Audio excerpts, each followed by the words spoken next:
नमस्कार, मैं माया और आप सुन रहे हैं नींद से जुड़ी कहानियाँ। आज की इस श्रृंखला को आगे बढ़ाते हुए हम सुनेंगे कहानी कौन है पति। इसके मुख्य पात्र हैं तामांग, तामांग के पिता आबूतानी और 3 देव पुरुष। इस कहानी को आगे बढ़ाने से पहले आपसे विनम्र अनुरोध है, कृपया सहयोग के लिए चैनल को लाइक करें, शेयर करें और सब्सक्राइब करें। तामांग अरुणाचल की प्रसिद्ध जनजाति आपातानी के मुखिया की बेटी थी। देखने में गोरी चिट्ठी, हंसती हिरनी जैसी आंखें। तामांग के बाल सुनहरे थे तो उसको देखकर जनजाति वाले लोग उसे सूर्य देवता की बेटी मानते थे। तामांग गायन, नृत्य के साथ साथ हथकरघे पर वस्त्र बनाने में भी बहुत निपुण थी। इसलिए उसका पिता अपनी इकलौती बेटी का सील, आचू या लियोबा जैसे देव पुरुषों में से किसी एक से विवाह करके धन कमाना चाहता था। उनकी जनजाति का यही रिवाज था कि लड़के वाले लड़की के पिता को लड़की की शादी करने के लिए धन देते थे। उस दिन अरुणाचल प्रदेश की जनजातियों में महिलाओं के लिए हथकरघा के वस्त्र बनाने की प्रतियोगिता थी और उसके बाद पुरुषों के लिए तीर कमान की प्रतियोगिता रखी गई थी। हर वर्ष की तरह तामांग को इस प्रतियोगिता में प्रथम पुरस्कार मिला। इस साल तो तामांग ने कमाल ही कर दिया था। आकाश से नीले रंग की रेशमी शॉल पर चांद, सूरज और तारे सफेद, सुनहरे, लाल और गुलाबी रंग से बुने थे। चारों तरफ नक्षत्रों की झालर बुनकर शॉल को सजाया था। विश्वास ही नहीं हो रहा था कि यह शॉल हाथ से बुनी हुई है। लगता था किसी कुशल चित्रकार ने इसमें अपनी चित्रकारी को दर्शाया है। उधर आबूतानी नाम का एक युवक था जिसने तीर कमान में कमाल ही कर दिखाया। उड़ते हुए नकली पक्षी, तितलियों के ऐसे निशाने साधे कि और कोई उसके आसपास टिक ही नहीं पाया। सब उसकी तीर कमानी देखकर हैरान थे। एक भी निशाना नहीं चूका।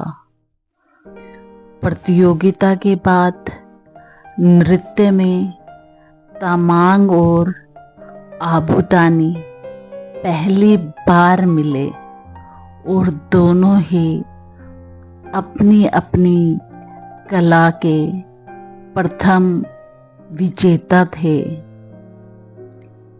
पहली मुलाकात में ही एक दूसरे को चाहने लगे।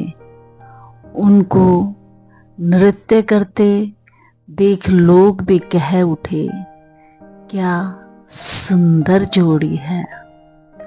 बाद में वे दोनों चुपके चुपके मिलने लगे। तामांग अच्छी तरह जानती थी कि उसके पिता उन दोनों के विवाह को कभी मंजूरी नहीं देंगे, तो वो हर बार आबूतानी को कहती थी कि हमारी शादी कैसे होगी। दोनों बालिग थे, इसलिए उन्होंने निर्णय किया कि हम दोनों चुपके से विवाह कर लेंगे, और एक दिन उन्होंने अपना विवाह कर लिया। कुछ समय बाद तामांग के पिता ने उसे बुलाया कि तामांग, 3 देव पुरुष तुमसे विवाह करना चाहते हैं। तामांग ने यह सुनकर अपने पिताजी से कहा, पिताजी, मैं आपको बताना चाहती हूँ, मैं विवाह कर चुकी हूँ। पिताजी ने पूछा, तुमने यह विवाह किससे किया? तो उसने आबूतानी का नाम लेते हुए अपने पिताजी को विवाह की सारी बातें बता दी। पिता ने कहा कि वह ऐसे विवाह को विवाह मानता ही नहीं है, और ना ही वे तीनों देव पुरुष मानेंगे। वह उनको नाराज नहीं कर सकता, इसलिए एक ही उपाय है। तामांग ने झट से अपने पिताजी से पूछा, पिताजी, वो उपाय क्या है? तामांग के पिताजी ने कहा, हम सबको इकट्ठा करते हैं और शर्त रखते हैं। जो शर्त पूरी कर लेगा वो ही तुम्हारा पति होगा। तीनों देव पुरुष और आबूतानी को बुलाया गया। पहली शर्त है, चारों को जमीन पर इस तरह नृत्य करना होगा कि जमीन से संगीत की ध्वनि निकल जाए। शर्त सुनकर आबूतानी और तामांग परेशान हो उठे। ऐसे कैसे हो सकता है? जमीन से ध्वनि कैसे पैदा हो सकती है? पर आबूतानी की बहन ने यह सब सुना और विचार किया। फिर बोली, चिंता मत करो, जहाँ मेरे भाई को नृत्य करना है वहाँ मैं पीतल के पराते मिट्टी के नीचे दबा देती हूँ, फिर भाई वहीं नृत्य करेगा। अब क्या था, नृत्य प्रारंभ हुआ। तीनों देव पुरुषों ने नृत्य शुरू किया। तीनों देव पुरुषों के अनेक बार उछल कूद करने पर भी कोई आवाज नहीं आई। आबूतानी ने जैसे ही नृत्य प्रारंभ किया, हर पदन्यास के बाद टन टन की आवाज से तार जैसे बज उठते। आबूतानी जीत चुका था, पर तामांग का पिताजी और तीनों देव पुरुष ये मानने के लिए तैयार ही नहीं थे। वो आबूतानी के साथ तामांग को देखना ही नहीं चाहते थे। फिर एक और शर्त रखी गई। तीर कमान में टंकों यानी धातु के गोलाकार पर निशाना ऐसे साधना है कि तीर वहीं पर अटका रह जाए। इस बार भी आबूतानी की बहन ने उपाय बताया। उसने आबूतानी के तीरों की नोक पर मधुमक्खी के छत्ते से निकाली गई मोम लगा दी। पहले देवपुरुष ने निशाना साधा। उसका तीर टंकों पर जाने से पहले ही गिर गया। दूसरे देवपुरुष ने भी तीर कसा, पर निशाना चूक गया। वह टंकों के पास से गुजर गया। तीसरे देवपुरुष ने तीर टंकों पर सही निशाने पर मारा, लेकिन तेज टन की आवाज हुई और तीर नीचे गिर गया। अब बारी थी आबूतानी की तीर चलाने की। आबूतानी ने भगवान का नाम लिया और तीर से निशाना साधा। वह तीर टंकों के मध्य में लगा और वहीं पर लगा रह गया। यह शर्त भी आबूतानी ने जीत ली थी। अब आबूतानी और तमांग के चेहरे खिल उठे थे। आखिर छुप छुपा कर किया गया विवाह अब सबके सामने सार्वजनिक हो जाएगा और वो अपनी जिंदगी मजे से गुजार पाएंगे। लेकिन तभी तमांग के पिताजी ने कहा, बस अब एक आखिरी शर्त बची है। अगर वह आबूतानी ने जीत ली तो वह तुम्हारा पति हो जाए। तमांग के पिता और तीनों देवपुरुष बोले। तभी तमांग परेशान होके बोले, पिताजी यह तो बेईमानी हुई। हर बार आबूतानी के जीतने पर और एक शर्त लग जाती है। कहकर मुझे और आबूतानी को आप जुदा करने की कोशिश कर रहे हैं। आप चाहते नहीं हम दोनों पति पत्नी के रूप में अपना जीवन बिताएं। तमांग क्रोधित होकर बोलती जा रही थी। गांव वाले लोगों को भी तमांग की बात सही लग रही थी और वो दोनों भी तमांग और आबूतानी को साथ साथ देखना चाहते थे। वो सभी गांव के लोग बोल रहे थे इन दोनों की जोड़ी बहुत अच्छी है। लेकिन लोगों का गुस्सा देखकर तमांग का पिता और देवपुरुष बोले, अब वाकई में ये आखिरी शर्त है। अगर ये शर्त आबूतानी जीत जाता है तो यही तुम्हारा पति होगा। फिर शर्त सुनाई गई। शर्त यह थी, जो कोयले के टुकड़ों तथा मिट्टी से बने कुल्हड़ को सबसे दूर फेंकेगा, वही तमांग का पति चुन लिया जाएगा। तमांग ने इस बार अपनी बुद्धि से काम लिया। उसने आबूतानी के कुल्हड़ के अंदर शहद भर दिया और अपनी पालतू मधुमक्खियों को कोयले के चूरे में लथपथ कर दिया।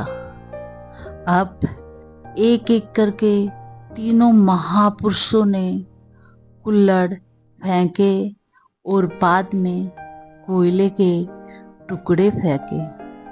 अब बारी थी आबूतानी की।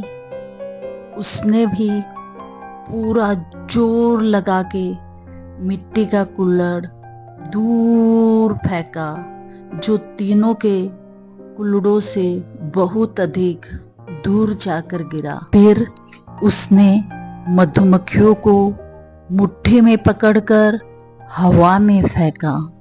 शहद की खुशबू से कुल्हड़ की तरफ मधुमक्खियां तेजी से पहुंच गई, जबकि देव पुरुषों के कोयले के टुकड़े उनके कुल्हड़ों तक भी नहीं पहुंच सके थे।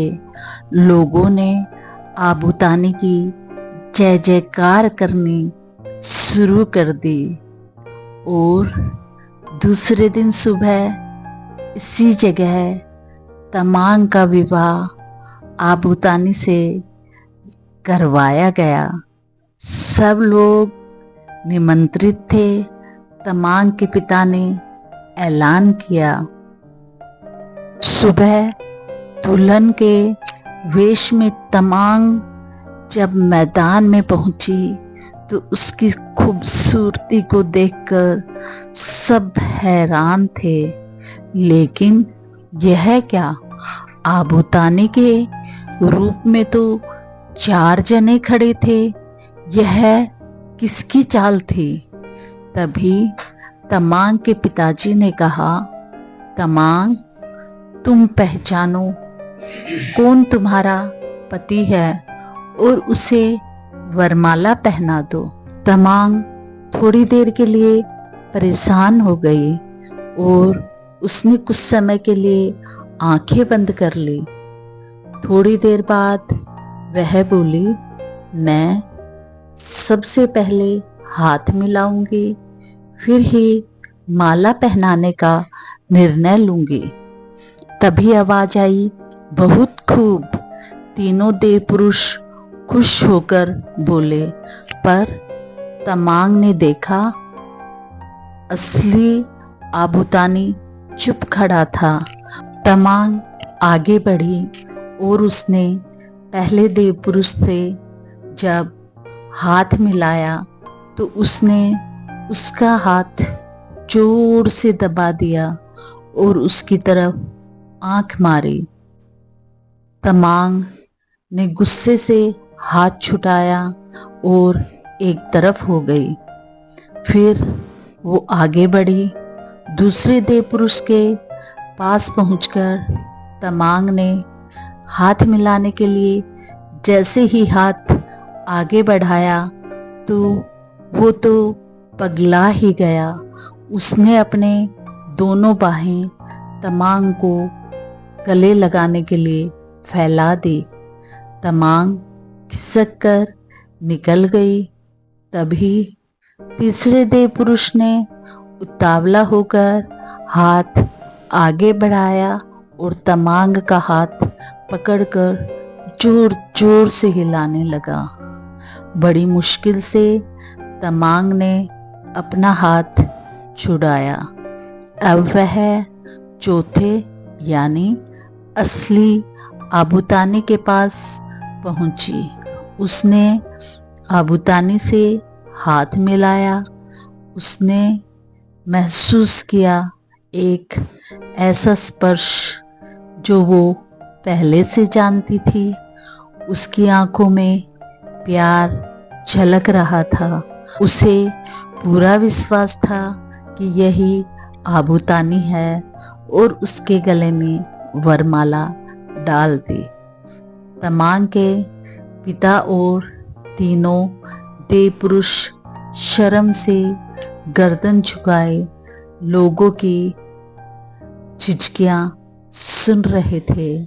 लोगों ने खुशी से पुष्प वर्षा करके विवाह की रस्म को पूरा किया। आप सभी से विनम्र अनुरोध है कि आप ऐसी कहानियाँ सुनते रहने के लिए चैनल को लाइक कीजिए, शेयर कीजिए और सब्सक्राइब कीजिए।